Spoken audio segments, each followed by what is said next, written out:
Ang tanong rito is, ano ibig sabihin nito? Law of liberty. Bakit parang ang sinasabi rito na the law can bring liberty? How can that happen? Siguro magandang sagot dyan, basahin ko sa inyo yung komentaryo ni William Barclay. Ito ang kanya sinabi. Sabi niya, all the great men have agreed that it is only in obeying the law of God that a man becomes truly free. Philo said, isang philosopher noong unang panahon, all who are under the tyranny of anger or desire or any other passion are altogether slaves. All who live with the law are free. So long as a man has to obey his own passions and emotions and desires, he is nothing less than a slave. It is when he accepts the will of God that he becomes really free. For then he is free to be what he ought to be. So sinasabi rito ng isang tao na walang batas. Wala siyang batas na sinusunod mula sa Panginoon. Sinusunod lang niya kung ano yung gusto ng kanyang laman. Yung kanyang passions, yung kanyang desires, yung kanyang lusts. Siya ay mabibihag dito sa mga bagay na ito. Kaya nga, sinabi ng Romans chapter 6, verses 16 up to 18, sabi ni Apostle Paul, do you not know that if you present yourselves to anyone as obedient slaves, you are slaves of the one whom you obey, either of sin, which leads to death, or of obedience, which leads to righteousness?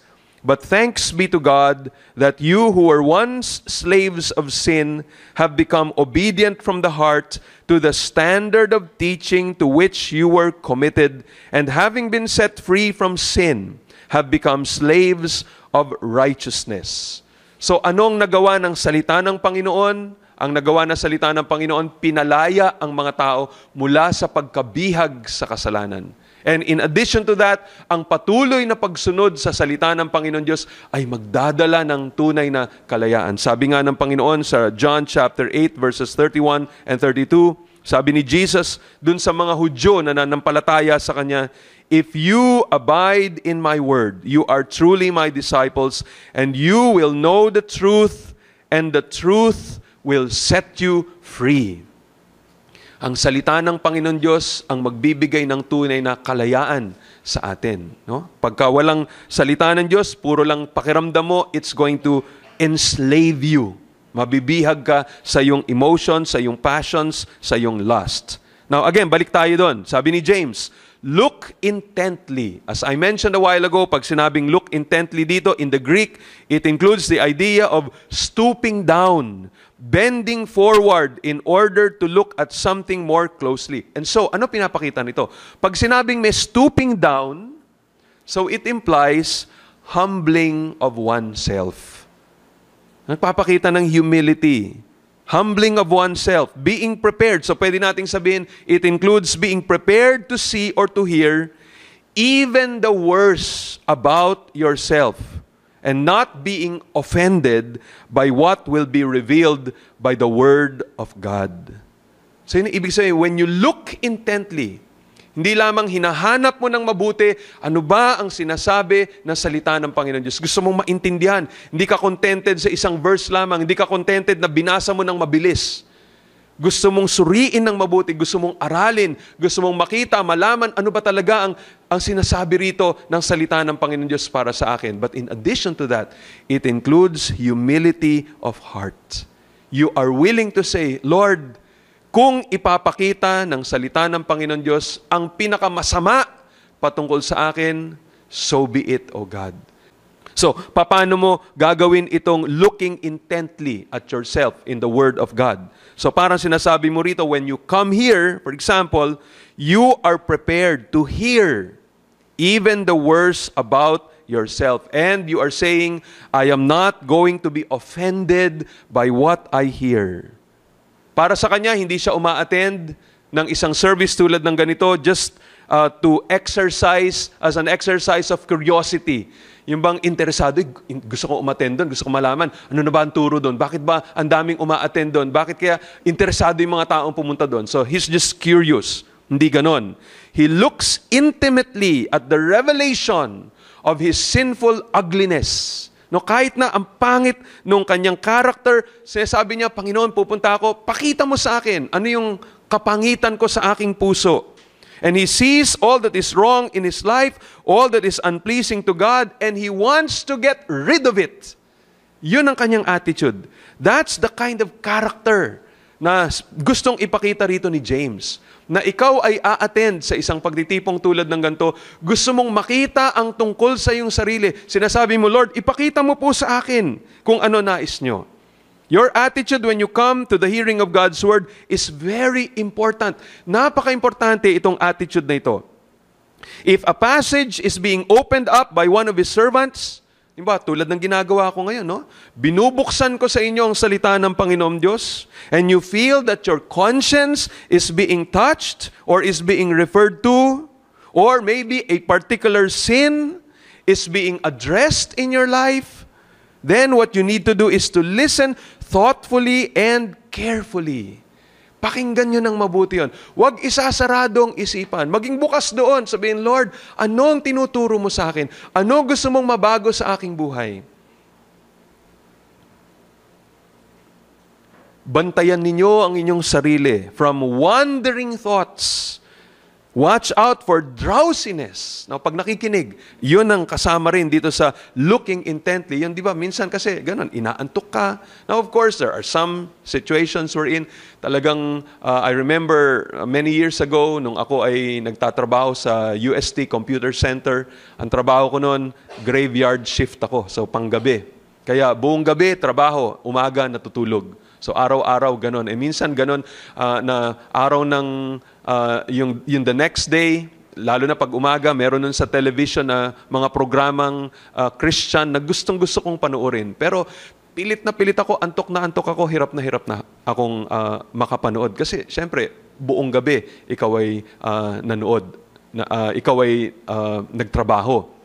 Now, of course, naiintindihan ko, minsan may ganung mga sitwasyon. You really want to attend the service, pero meron kang trabaho nung siguro Sabado ng gabi and you were not able to prepare yourself properly, but may legitimate reason ka. So, I'm not judging anyone na gano'n kasi minsan may ganung sitwasyon nga. So, naiintindihan ko kung gano'n ang dinadaanan nyo. Or maybe some of you are taking medication. Iba ganun may iniinom na gamot. Ang oras ng pag-inom nila ng gamot siguro, pagka i-epekto na yun yung time na medyo hirap na sila, naantok na sila pag ganito service. Siguro, I suggest, kausapin nyo na lang doktor nyo, sabihin mo, Dok, pwede bang ibahin ko oras ng pag-inom ng gamot pag araw ng linggo? Ganun, pwede bang, na lang, pagkatapos ko lang umaten na service, magpaalam muna kayo para malaman nyo kung anong maaari. Pero yun ang isang bagay na, okay lang yung mga ganun, no? Minsan may mga sitwasyon. Pero ang sinasabi ko yun talagang naging habit na niya. Na tuwing a-attend na service, yung oras na yun, dun siya laging inaantok. So, yun ang sinasabi natin na ingatan ninyo. Ingatan ninyo na tuwing oras ng ganito, talagang ang inyong utak lumilipad kung saan-saang lugar. You know, I would rather see some of you stand up. Okay na lang sa akin na nakatayo habang nakikinig. Na dahil kaya kayo pala nakatayo, kasi ayon yung makatulog. Kasi mahirap naman na nakatayo na natutulog. So, tumayo kayo kung gano'n ang inyong, kung kayo ay inaantok. O kaya, I suggest, siguro, umupo kayo dito sa harapan. No? Wag kayong masyadong nasa isang napaka-komportabling lugar na nakatago pa kayo. Yung pwesto ninyo tagun-tago, tapos pag umupo pa kayo, nakaslouch pa kayo. Hindi, pag pumunta kayo dito, yun yung sinasabi rito, look intently. Makinig ng mabuti sa salita ng Panginoon Diyos. Huwag niyong payagan na mag-wander na kung saan-saan pumunta yung inyong kaisipan at kayo ay inaantok. So, ang pinakamabuti nito is prepare yourself. Pag kayo ay pupunta rito, matulog ng maaga. Di ba? Pagdating na Sabado ng gabi, yung ihanda nyo ang inyong sarili para matiyak na ang inyong katawan at ang inyong pag-iisip ay naririto. So, do you prepare your heart when you come to the Lord's Word? One of the ways to prepare your heart is by saying, God, Lord, I want to look into the mirror to see exactly what my natural face looks like. So parang using yung words ni James. I want to see all the blemishes and all the places that need repair or cleansing in my life. I want to see it changed. O ganun ba yung attitude natin pag tayo ay pumupunta sa isang pagtitipon tulad ng ganito? O baka yung attitude natin sana naman, wag naman mahaba uli yung turo ni pastor ngayon. Kung mahaba man, sana naman exciting, hindi boring. So, pagka ganun yung ating utak, mali yung attitude natin. Dapat talagang i-prepare natin yung ating sarili. Pakinggan natin ng mabuti. Meron nga isang sister na nagkukwento sa akin, meron daw time, depende ko sino nagtuturo dito, may time na pagka may nagtuturo dito na sabi niya, ayokong mag-CR pagka nakikinig ako pag itong kapatid na to nagtuturo. Kasi sabi niya, pag nag-CR ako, pagbalik ko, yung na-miss niya na ilang minuto na yon, mamaya hindi na niya alam, asan na? Ano na yung pinag-uusapan? So, sa iba ganun, ginagawa, pinipigilan ng kanilang sarili just to be able to hear intently. Marinig nila lahat. They don't want to miss anything from the Word of God that is being shared. Pero the important thing is, prepare. Prepare your mind. Hindi tayo umaattend sa service na ito para makinig ng kwento. Hindi tayo umaattend dito para manood ng sine. Sometimes you have to engage your mind. Di ba? Ganun yun. Parang nagbabasa ka ng iba't ibang klaseng literature. May ibang literature, comics lang. Pwede kang enjoyable reading. Pag binabasa mo, kahit na-scan mo lang, mabilis mo na nakukuha. So, mayroong ganon. Pero may mga panahon na binabasa mong libro, calculus, o yung math, o history, na hindi ganun kadali. Kailangan, i-prepare mo yung utak mo. Teka, iba na to. Iba na tong ano na to. Similarly, ganun din pag may mga nagtuturo dito. Alam na nyo, ito, Hebrews ito. Si Brother Alan na magtuturo ngayon, Hebrews ang ituturo. So dapat ihanda ko sarili ko sa Hebrews kasi talagang hindi madali pag-aralan yan. O kaya, Zechariah, ganun na naman. Hindi rin ito ganun kadali. Of course, James, hindi rin ganun kadali. Wala naman yata madali. Pero ang point is, dapat nakahanda lagi isipan mo. Kasi may iba, mas madali. Kunyari, Gospels, parang pag IBI namin, may time na pagka nasa Exodus, kwento tungkol dun sa nangyari sa bansang Israel when they were in Egypt. So parang kwento, parang nanonood ka na sine, ang ganda. Pero one time, you would go to Leviticus. Leviticus naman. Ito naman yung handbook ng mga Levitical priests. And so, hindi ganun kadali. But you need to prepare your mind. Prepare your heart for it. So, yun. What is your attitude? Do you humble yourself and stoop over and look closely into the Word of God? O baka you are more concerned for style, lalo na pag umaattend sa ganito. You're concerned with homiletics. Yung tama ba tong style niya? Meron bang ganito? Meron bang ganyan? May introduction? Okay ba eksakto yung mga points? Talagang ganito ba yung conclusion? 3 points or 4 points lang ba ito? At ito ba'y natapos within 40 minutes to 1 hour? Hindi ba siya sumobra ng 1 minuto? There are some people who are more concerned with all of that. They're more concerned with the presentation rather than with the content of God's Word. The important thing is to really ask, ano ba ang tinuturo ng Holy Spirit sa atin? So, wag nating masyadong hanapin yung kwento. Minsan, gano'n naman yung iba. Parang, meron akong alam na isang church na parang ang pinakamarami mga tao na umaattend, dun sa pastor na mahilig magkwento. So, storyteller siya. Yun ang pinupuntahan ng mga tao. Gusto ko dito sa service na to kasi puro kwento. Hindi yun ang importante. Don't just be a hearer. Be a doer. So ano nangyari? Baka pag kwento lang yan, what you want is to be entertained. Sabi ng Bible, you have deceived yourself. If that's all you do, you're just hearing, you're just listening. Natutuwa ka lang dun sa mga ganun. And you're not doing anything. Importante ay ang pagsunod. So, don't be concerned about those things. Don't be concerned too much about what's happening around you. Minsan, yun ang concern masyado ng iba na yung kanilang upuan, naagawan ako ng upuan. So, during the whole service, hindi na siya maka-concentrate kasi yung upuan ko, dapat doon ako nakaupo. Wala na. Di ba? Gusto na niyang umalis at attend na lang siya ng ibang service dahil nandun yung kanyang utak . Hindi pwede yung ganun. So, be concerned about hearing the Word of God. Listen intently. Prepare your heart. Stoop down in humility. Be willing to hear yung mga masasakit na mga bagay that's going to transform or to expose your heart. And so, alam mo kung ano mga dapat baguhin sa iyong buhay. So that's the first. Ikalawa, the blessed person is one who perseveres. He perseveres in looking intently into God's Word and applies the Word in his heart. So, ito muna, no? He perseveres in looking intently into God's Word. So, napansin nyo, James says, look intently, and then he adds the words, and perseveres. Anong ibig sabihin nito nung sinabi niyang and perseveres? Well, maybe other Bible translations can give us light. Sabi ng contemporary English version, sabi doon, but you must never stop looking at the perfect law that sets you free. So never stop looking at that. Sabi ng Good News Bible, but if you look closely into the perfect law that sets people free and keep on paying attention to it. So yun. Keep on paying attention to it. Yun ang ibig sabihin ng perseveres. Dun sa NIV, sabi dito, and continues to do this. Ano yung continues to do this? The man who looks intently into the perfect law that gives freedom and continues to do this.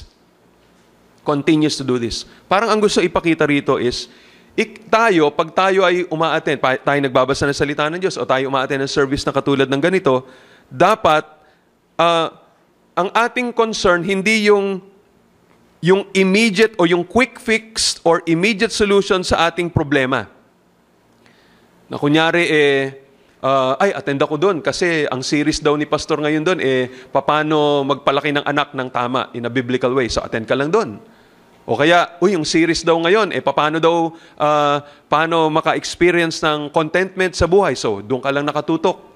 Pero pagka iba ng portion ng Word of God, nasa isipan mo na, ayoko na makinig dito dahil hindi ko naman need yan hindi naman para sa akin niyang tinuturo. So, wala na, hindi ka na nakafocus. Mali yun. Kinakailangan, pag sinabi rito, you must never stop looking at God's Word. Kaya yun yung maganda sa ginagawa natin in a series. Lahat ng aspeto ng salita ng Panginoon Diyos nadadaanan natin. And you keep on listening, you persevere. Hindi lamang yung mga sitwasyon na feeling mo relevant para sa yung problema o sa yung dinadaanan, kundi kahit yung mga bagay na parang at that particular moment, walang connection sa iyong buhay, akala mo lang. Pero ang salita ng Panginoon Diyos laging may connection sa buhay natin. Makikita na lang natin yan kuminsan pagdating sa isang sitwasyon sa ating buhay, and then we see, buti na lang, napakinggan ko yung salita ng Panginoon 2 weeks ago. Ito pala, hinahanda lang pala ako ng Panginoon Diyos para dito sa sitwasyon na ito. So, yun yung sinasabi rito, no? You always listen. You never stop looking at God's Word. You always pay attention to it. You persevere. James is telling us to go on listening to the Word of God and to go on meditating on the Word of God. No, you keep on inquiring what it means. Lagi kang nagme-meditate, lagi kang nagtatanong, lagi mong tinitingnan, ano bang matutulong ito sa aking buhay? He is like the blessed person in Psalm 1 who delights in God's law and meditates upon it every day.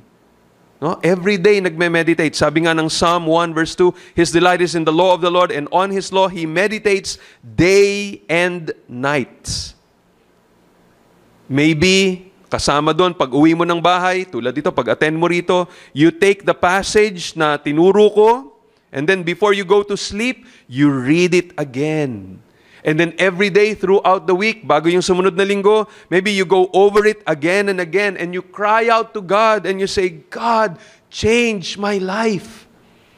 Panginoon, tulungan mo ako paano makinig sa inyong salita, paano i-apply ang salita ninyo. Thinking about it, as you go throughout the days of the week, iniisip mo, ano nga ba yung tinuro ni Pastor? Ito na nga ba yung application ito para sa aking buhay ngayon? So yun yung ginagawa mo. You continue to look into the Word of God to find out where you are until makita mo kung ano sinasabi ng Panginoon Diyos, paano ma-address yung sitwasyon na yan sa iyong buhay. You keep on meditating on it. Sabi ni J.I. Packer, ito daw ibig sabihin ng meditation.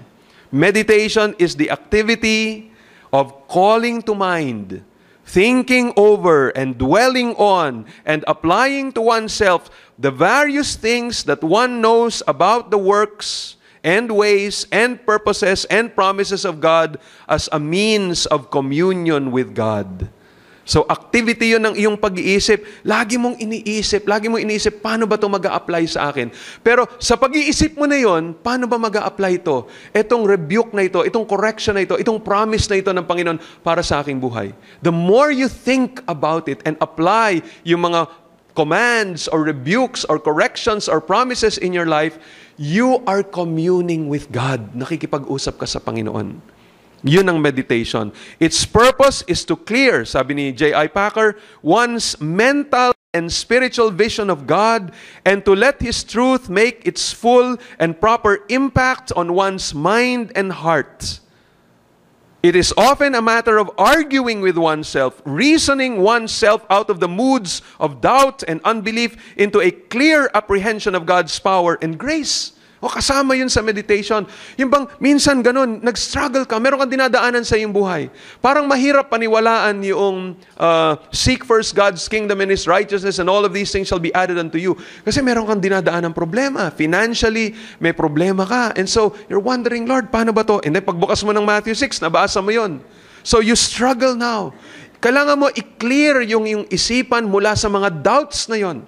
And the way to clear your mind from those doubts is to go back to the Word of God again and again and again.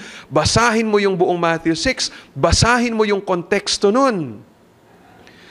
I-pray mo yun. Tanungin mo sa Panginoon Diyos, Lord, paano ba to? Sabi mo na I should not be worried about what I will eat, what I will drink, how I should clothe myself, and you just keep on repeating that to yourself until makita mo, until maramdaman mo sa iyong puso, talagang nando na yung comfort ng Panginoon. That's how you meditate.